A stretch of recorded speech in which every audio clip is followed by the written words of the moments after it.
Waging war on corruption, crashing through the lies and disinformation. Now into the third and final hour. Your calls are coming up on a host of issues. And about 35, 40 after, we're going to have Dr. Doug Rockey go. Then we appreciate him spending time with us today. He's had more than 40 surgeries just to stay alive. And much of his team has died from cleaning up depleted uranium on the highway of death in Iraq. He wrote the Army's DU handbook. And I don't have time to go over his 5-page bio, but Dr. Doug Rockey is a depleted uranium expert. He earned his BS in physics following his MS and PhD in physics and technology education. His military career has spanned now up to 5 decades, to include combat duty during Vietnam War and Gulf War I. Doug served as a member of the 3rd U.S. Army Medical Command Nuclear, Biological, and Chemical NBC Teaching, Medical Response, and Special Operations Team, 3rd U.S. Army Captured Equipment Project Team, and the 3rd U.S. Army Depleted Uranium Assessment Team during Gulf War Operation Desert Storm. He was a U.S. Army Depleted Uranium Project Director of the entire program in 94-95. He developed the congressionally mandated education and training materials, wrote the U.S. Army Regulation 700-48, U.S. Army PAM 748, U.S. Army Command Task for DU Incidents, or Common Task. Doug has taught nuclear, biological, chemical warfare, hazardous materials, and emergency medicine for 20 years to police all over the country and civilians. He has been an advisor, on-screen expert for numerous television documentaries. I just can't even cover it all. Dr. Doug has taught undergraduate and graduate courses in environmental science, environmental engineering, nuclear physics, emergency management, and was a staff physicist at the University of Illinois. And I just can't even go over it before he retired. He serves as the advisor of the U.S. Centers for Disease Control, U.S. Department of Defense, U.S. National Academy of Sciences, U.S. Institute of Medicines, U.S. Senate, U.S. House of Representatives, U.S. Department of Transportation, U.S. Federal Aviation Administration, U.S. Department of U.S. Defense, General Accounting Office, U.S. Department of Veterans Affairs, British Royal Society, British House of Lords of Commons, United Nations, U.S. President Clinton Presidential Oversight Board. I mean, I can't even do the whole deal. The point is, he is the expert, Dr. DU. And, you know, we'll go to 40 after with him. I know he'd say do the whole hour, but I don't want to sit here and exhaust him because I know he's been in rehab and stuff. That's why I hadn't been able to come on. It took me a month to get him on. I wanted to get him on because when I had a month ago, the sailors from the USS Ronald Reagan who were out there right off the coast of Fukushima doing disaster relief and who got sick within days and then now are in wheelchairs, blood coming out their orifices, teeth falling out, kidney failure, all the regular radiation sickness stuff, standard procedure stuff. I thought about Doug Rockey because they didn't even tell them they needed potassium iodate when they were on the ship. Only those that went on shore at the site were given that. Even though they admitted they went through the plume and knew it and radiation detectors were going off. When our reporters were out in California, the San Francisco paper reported, yes, there's 14 times and 10 times and 5 times the regular millisievert level, but we're not going to investigate. It's no big deal.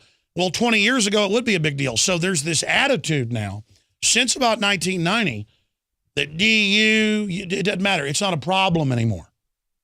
And you're seeing almost everybody that worked on TEPCO dying now. And then you saw Dr. Doug Rockey and his team and the hell they went through. And then not taking care of the troops once they get sick. That was the sailors we had on. Can't even get medical care when they go into the VA. And they've got catheters in them, 3 years after Fukushima.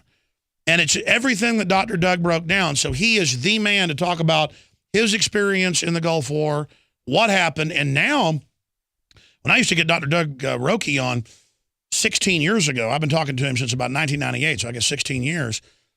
Since all that's happened, they've gone from letting them sit on the ammo of 50 cal DU and the Sabos in the Abrams, the larger main gun stuff, which radiate your testicles all day long, to letting them shoot it, not even cleaning it properly, into small arms at shooting ranges, into forklift weights. This is a proliferation. They may put it on the back of Wheaties next, saying it's good for you. Doctor, what are we facing here as the expert?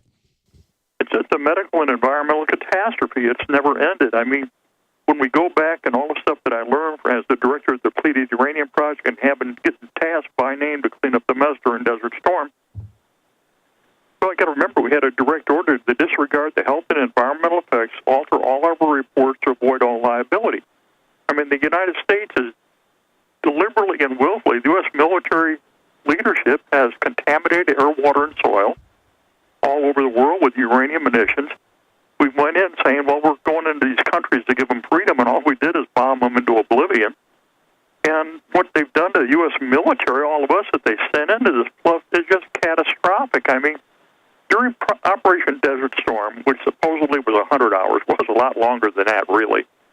But we had less than 1,000 actual casualties. That's wounded in action, killed in action, and everything during the war. But now you've got probably 60% of those who participated in Desert Storm trying to get medical care because all the complex toxic exposures, and DU is just one of them. And then we had Operation Iraqi Freedom and Enduring Freedom, which the invasion plans, as you know, we wrote during the 1990s, had nothing to do with 911, zero, nada, nothing.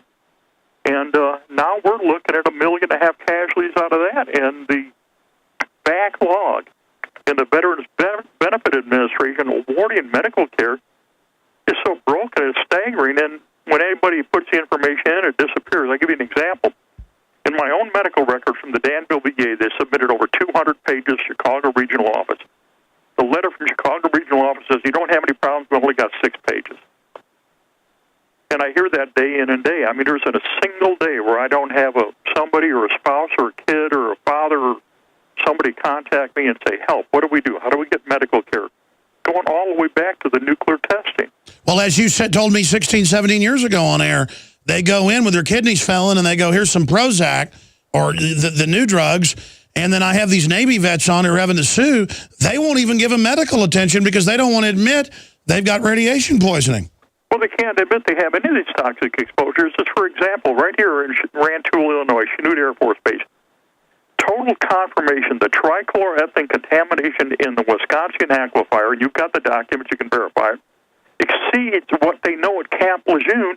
And everybody in the military and the VA and DOD is freaking out about Camp Lejeune and the health effects, but they're disregarding all of these other installations. All these bases are contaminated because to admit one, they have to admit all. And once they have to admit all, they have to provide medical care to everybody going way back before. So that's right. And by the way, every time you come on, you always send us a bunch of documents. So while you're talking about this, for radio listeners, he's putting it on screen, and by tomorrow we'll have that video archived from the live feed that's going out now. It'll be on Infowars.com for everybody.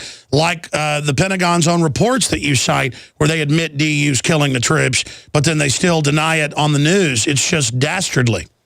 Yeah, they don't care. I mean, you have to understand, in March of 1991, the Los Alamos Memorandum was issued, and I was handed that by the generals. And it was a direct order to lie in our reports to avoid liability, knowing full well all of the serious health and environmental effects. You can't take radiological materials, chemical and biological materials, distributed all over the world, all over an area, release it, and not expect the health effects, which have been known from day one, and then just say, well, there's no problem. You're all making it up in your imagination. And then what they do, and this is what's horrible, absolutely horrible, is they give them psychotropic drugs and all this other stuff that have no effect there other than dumbing them down and make them feel good for a few minutes, but it doesn't solve the problem. I mean, it doesn't solve the problem. All it does is mask it. And then next thing we know is we got suicide upon suicide and kids giving up and families giving up and families in crisis and child and spouse abuse. Oh, my.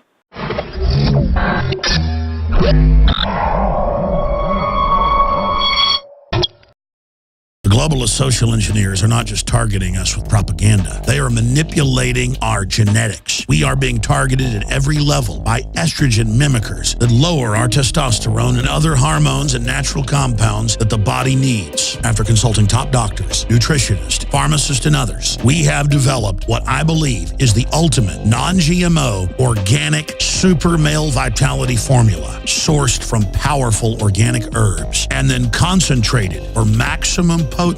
Super Male Vitality was developed to activate your body's own natural processes instead of using synthetic chemicals. Super Male Vitality by InfoWars Life is so powerful that I only take half the recommended dose. For a limited time, we are offering 15% off Super Male Vitality at InfoWarsLife.com to introduce you to this powerful supplement. Visit InfoWarsLife.com today to secure your Super Male Vitality. InfoWarsLife.com.